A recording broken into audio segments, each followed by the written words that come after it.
welcome back to Star Wars Build the Millennium Falcon. And we're pretty much caught up. I am now on issue 21, completely caught up with the US release of the Build the Millennium Falcon series. And so I just got everything in earlier today. So we've got some pads here, which oddly, these don't even have a wash on them. I don't know what that's all about. I don't see a wash at all. And I don't know, when we pull them out in a second, we'll take a look. But there's not really too much to do in these issues. We've got the pads. We've got 8 pads to install. There's a piece of framework, which I don't think we install all that for a few more episodes. And then we've got this big hull piece. Before I open that up, let's take the obligatory look at the magazine. As always, we have the T16 Skyhopper. Actually, I've never seen such a good picture of the Skyhopper. I've seen pictures of the models. We see Luke, moving it around. And then there was also a T16 in one of the old... There was an old Star Wars game, which I actually think this picture down here is from... but it doesn't really say. It just says Tatooine offered a few opportunities for exciting flying, blah blah blah, about Jabba's palace. But there was a PC game. I think it might have been a console game, but I'm pretty sure it was a PC game years and years ago, probably 15 or more years ago, that had the T16 in a stage or two. Yeah, there's Luke doing his thing, and but we never really see it up close. So that's kind of cool that they talk about it. We've got some information on Felucia, which I think is one of the planets in the Clone Wars. We also have some information on the maintenance bays, which are actually the bays underneath of where the floor is. Though I think, oddly enough, see, it's got Chewbacca down in there. I mean, he's way down in there, and I don't think just the size of the Millennium Falcon would even allow that. I mean, here, if you look at the top here, we can see Han Solo on top of the Millennium Falcon. And I mean, there's just not that much room there for Chewie to, stand up. I mean, he looks to me like he's standing up. He doesn't look like he's crouched down or anything. So, I don't know about this, but whatever. It's the ship of the imagination. Maybe it's like the TARDIS. Maybe Doctor Who gave this ship to Han Solo or something. Well, no, we know we lost it from Han Solo. So we've got the components and the hull plating and the internal details. So there's nothing to do other than installing the pads. So I'm going to set this aside here, and we are going to open up this month's packet, starting from the back like I usually do. Okay. All right.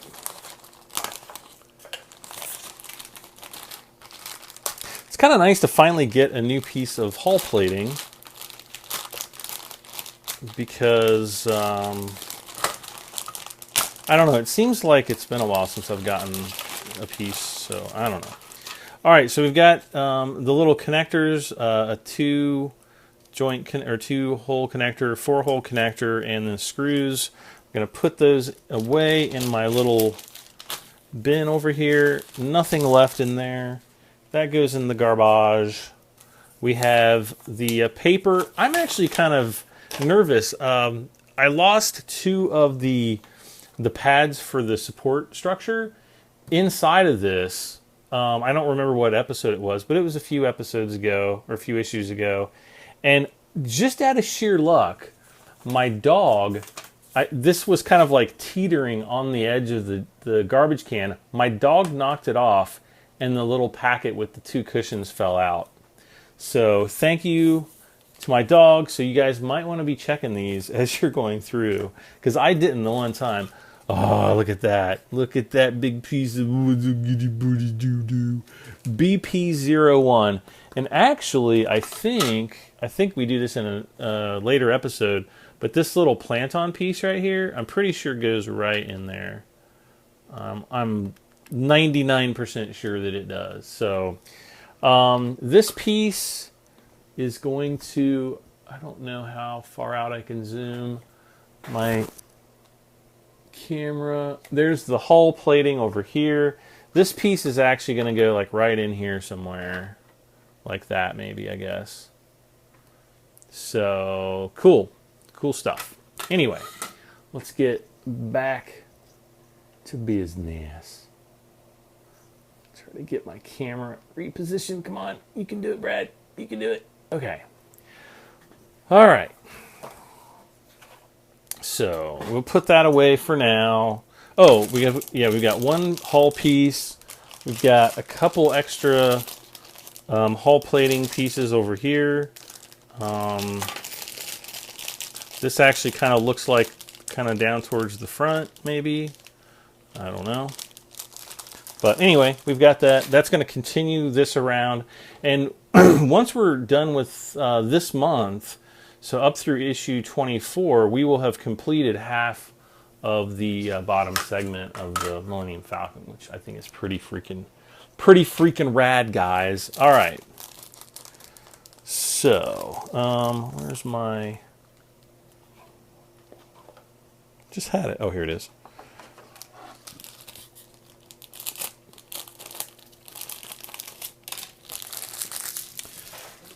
Just get my... Great. I sit... I lean back to throw away the two halves of that plastic wrapper, and they both go directly onto the floor. And I actually put them over top of the thing. All right, so we're going to pull this out. Like, set that aside. All right. And hopefully, trying to make sure I have everything aligned okay. All right, so take the corridor assembly from stage 20 and part number 2, the cushion pad sprue, which I guess is this. Step 2, clip the strips off the sprue as you need them and trim off any... All right, so it has... it has this like so. Is that right?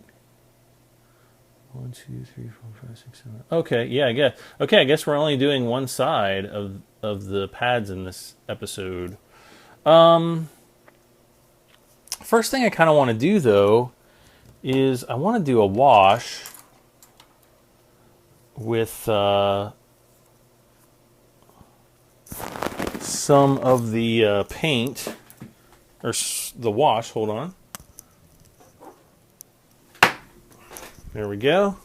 Again, we've got our Testors acrylic wash. The label, oddly enough, is already starting to wear off the back, and I don't know what I did to cause that, but it doesn't take much. Yeah, it's like rubbing off just by me doing that. So, Testors acrylic wash. Actually, give that a little bit of a shake.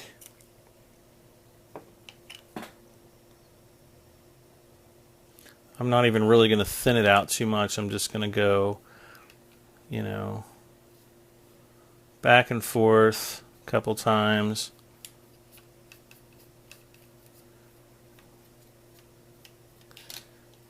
Kind of side to side. Need a paper towel here just to kind of dry this off a little bit more. And again, we're just going to go side to side. Don't want to kind of get too many streaks in it. Kind of go like...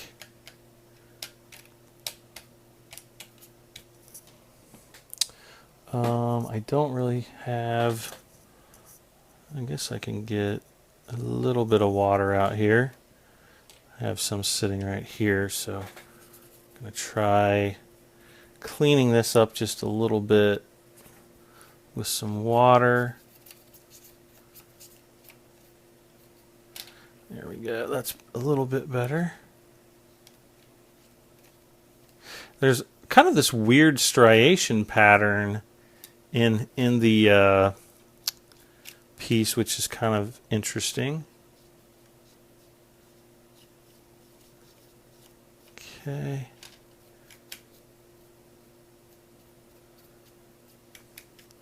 These pads are kind of going to be down, you know, under that lip. You know, when we're looking in, we're going to be looking in from this way anyway, so it's not going to be that much of a problem. Okay, so we have, okay, 1, 2, 3, 4, and it goes 1, 2, 3, 4, 5, 6, 7, 8. So there's 1, 2, 3, 4, 5, 6, 7, 8. All right, so I guess the first one we'll need is number 1 down here. So let's cut these off. And again, it's not really like super imperative that you sand the edges of these. The reason why is you're really not going to see the sides at all. And I mean, I'm going to do it just because I kind of enjoy cleaning this stuff up. And plus for me, I know it's going to be in my model, and I'm not going to be able to stay awake at night if if I know that it's still dirty.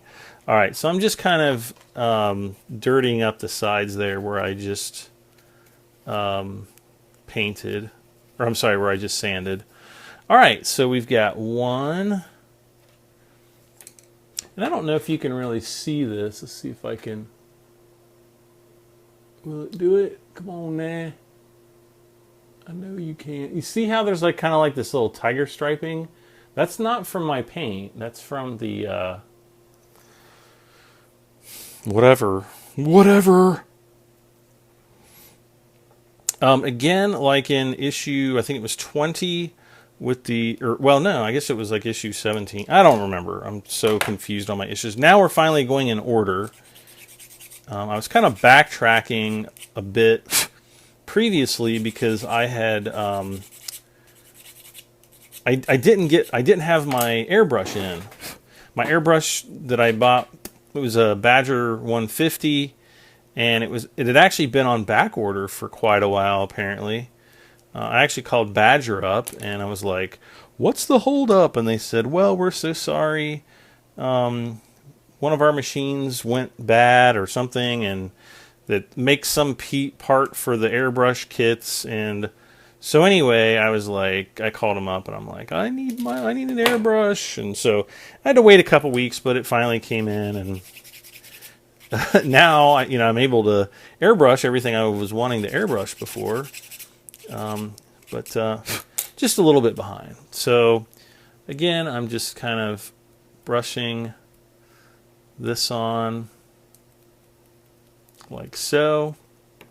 Just dirtying those up. Looks nice and dirty. You dirty. And then I also want to kind of position these down when I lay them out in the orientation that I want them to be glued on with.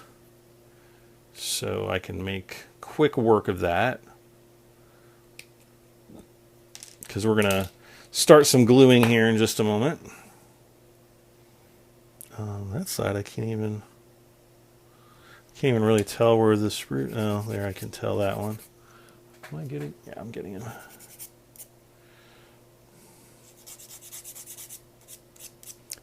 Okay. Again, just kind of dirty that up a little bit. My brush is pretty dry, but I have just a tiny bit of that wash on there, and keeps it nice and leaves a nice little pattern on here. All right, so what I want to do now is I actually do want to set the floor in place to where it should be, which should be right there, okay? Now I could screw this down. I probably should screw it down. I'm not going to though, because I'm a rebel. Let's see, we'll get an old piece of cardboard here and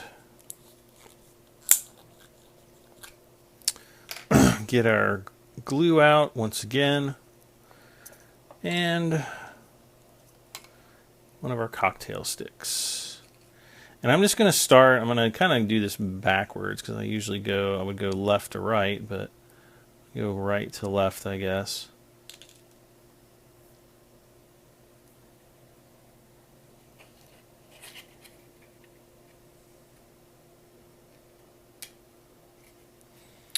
Okay.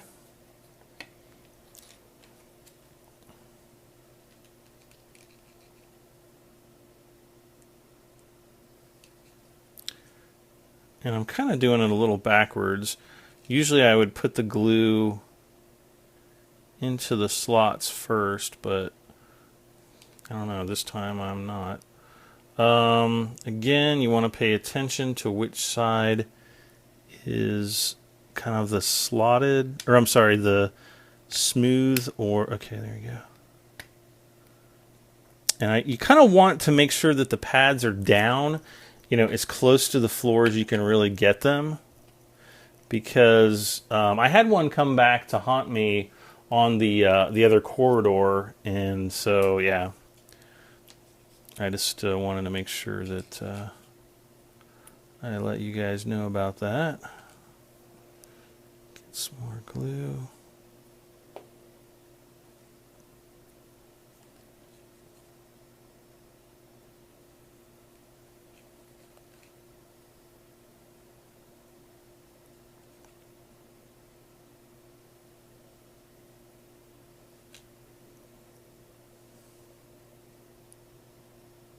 Okay.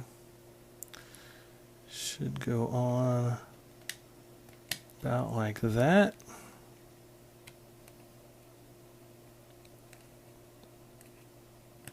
It's kind of difficult to tell exactly how that should line up, but that actually looks pretty good. Okay, last piece for the, well, not the last piece, but we're getting there. We're about halfway done with this episode, and it feels like, compared to all the other episodes I've filmed, we're not really doing too much on this one. Okay. We're just gluing a few pieces in place. Alright, finally, let's stick that right there, and kind of set this back here. I just want to kind of push that in and down. Alright. So we've got that done. Next, all we have to do is kind of put these top 4 pieces in, and we're actually done with this stage. That is it. That's all we have to do. So, alright, so let's get those cut out. So we got 5, 6, 7, and 8. So 5 is going to go here, right? Yep, 6, 7, and 8. Alright.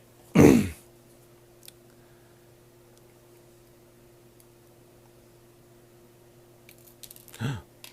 we go.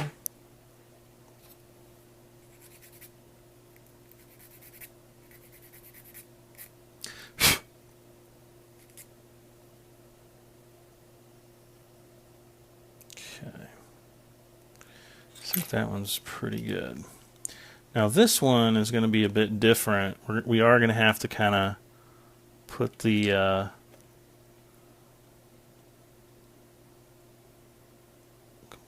get out there. We are going to have to kind of put these in on the top. So,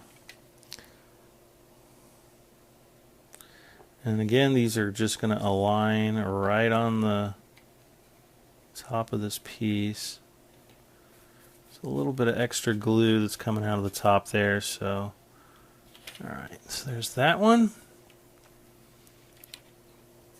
Next up is 6.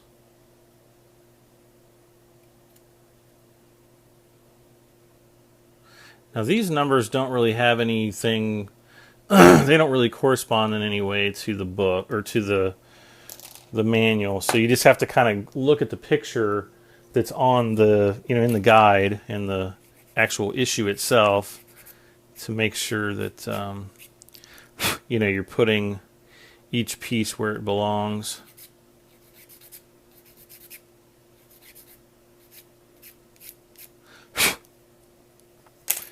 Okay, where's my paintbrush? Wait, is that the right one? Yeah, I think it is. All right. Do I have to get some more paint on this? Maybe I do. Yeah, this is the brush I was using. Okay, all right.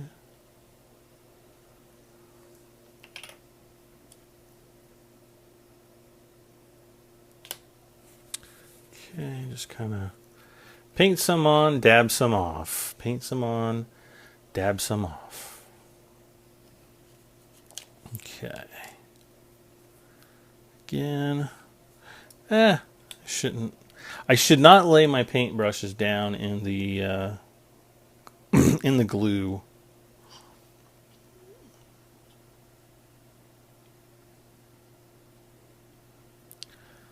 And again, I am no expert,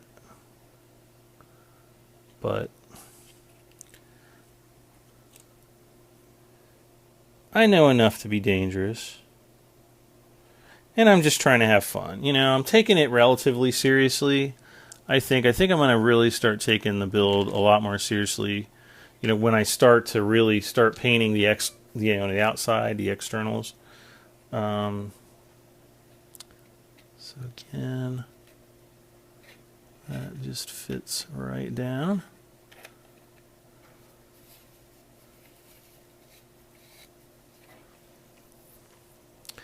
Like so. Look, it's looking really good. This end piece I might have had a little bit too low, but that's all right. That's all right. We won't see it once everything's closed up.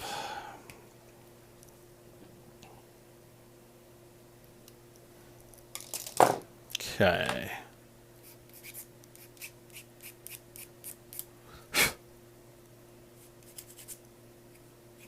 This is kind of going to be sad when I finish up this, well, these next 4 issues, which honestly will probably just take me the next few days. I'll probably do one, I don't know, it just kind of depends on what's in each one in each issue, but you know, I'll probably do it over the next couple days and be done, and then I'm like, I've got to wait a whole nother month for month 7.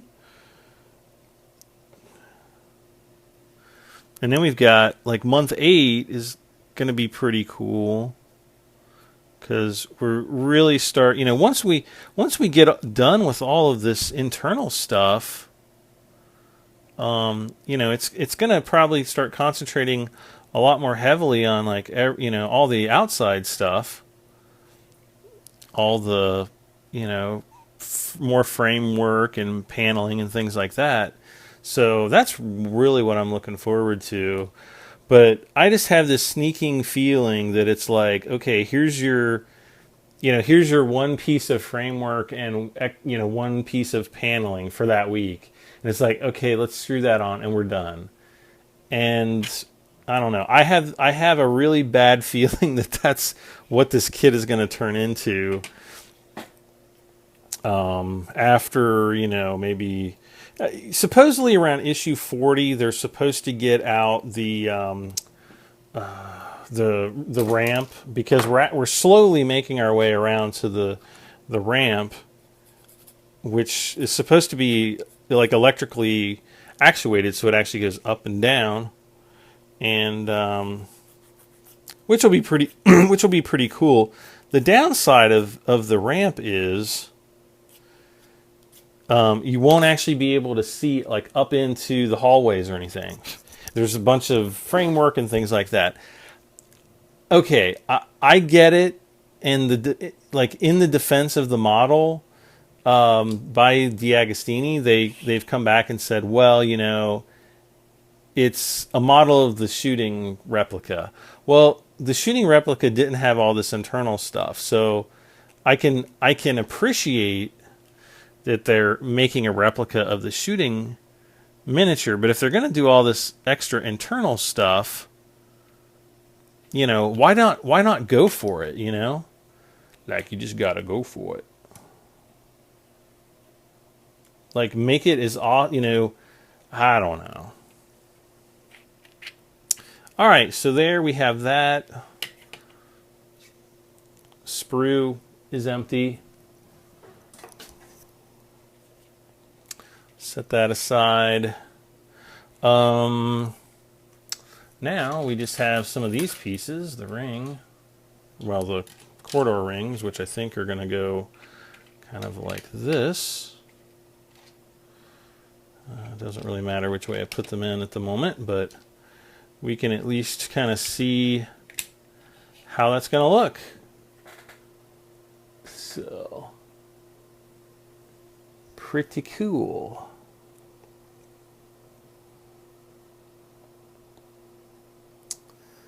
And we still have, probably the next issue will do the next bits. All right, well, that's it. We're done. No, nothing more to do. I think I'm going to probably look down and grab issue 22. But you guys are going to have to wait. So thank you so much again for watching. I am BradM73. This is Build the Millennium Falcon by DeAgostini. If you're interested, if this is your first episode watching, look down in the comment section below and you will see all the links and goodness that that I can give you as far as this model goes. So far, it is absolutely awesome. I've been really impressed with the build quality. So I highly recommend it. It's not cheap. It's, you know, $60-something a month over the course of the next 2 years. Which comes out to about $1,500, not including paints and all kinds of other supplies. You could easily spend another $200 or $400 on additional paints and supplies. So, you know, $2,000 or less, you should be pretty comfortably set for this kit. But again, thank you so much for watching. We will see you in the next episode. Bye for now.